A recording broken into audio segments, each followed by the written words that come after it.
ئەمڕۆ تۆڕی 964 ڕووماڵی دوو گرنگترین ئیڤێنتەکانی کوردستان دەکەن لە شاری سلێمانی.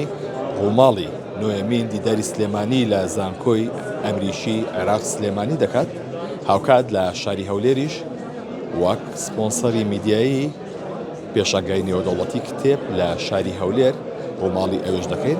لە شاری سلێمانی کاژمێردا نوێمین دیداری سلێمانی دەستی پێکرد بە بەشداری هەریەکە لە سەرۆکوەزیرانی عێراق، سەرۆکی هەرێم، سەرۆکی حکوومەتی یاریمی کوردستان، جێگری سەرۆکی حکوومەتی یاریمی کوردستان و چەندین وەزیر و نوێنەری وڵاتان و کۆنسوڵ و باڵوێزی وڵاتان کە لێرە بەشداریان کردو کە چەندین کەسایەتی پسپۆر لە نزیکەی هەموو جیهانەوە سەردانی ئێرەیان کردووە.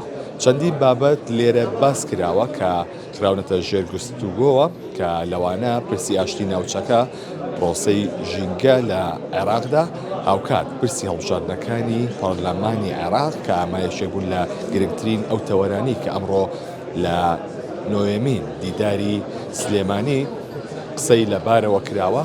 هاوکات دیدارەکە بۆ سبەی نوێژ بەردەوام دەبێت، بۆیە چەندین بابەتی دیکەش ماوە، هەریەکە لە سەرۆکوەزیرانی عێراق لەگەڵ سەرۆکی هەرێم ئەوان بەجیا قسەیان کردووە لە دیدارەکەدا و چەندین بابەتیان باس کردووە. نێردەی نەتەوەیەکگرتوەکانیش بە هەمان شێوە وتاری خۆی هەبوو لەسەر ئەم بابەتانە.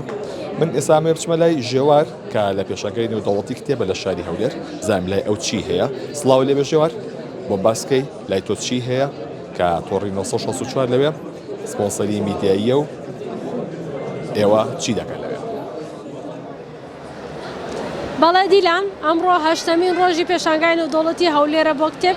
ئێمە هەشەوەی ڕۆژانی ڕابردوو لێرە ئامادەین و کۆمەڵک چالاکی و ئیڤێنت لێرە بەڕێوە دەچن. تەنیا 3 ڕۆژی ماوە بۆ کۆتایی هاتنی پێشانگا، لە ڕۆژی شەمە 19 مانگ پێشانگا کۆتایی دێت. هەروەکو دیلان باسی کرد 964 دوو ڕووماڵی گەورە و دوو ئیڤێنتی گەورەی ناوچەکە دەگوازێتەوە. ئێمە لە ڕۆژانی ڕابردوو کۆمەڵی لایەنی جیاوازی پێشانگامان پیشانداون، بۆیە چاوتان لەسەر 964 بێ. لە ڕۆژانی داهاتووشدا لێرەین، لەگەڵتان دەبین و چەند لایەنێکی پێشانگاتان بۆ دەگوازینەوە.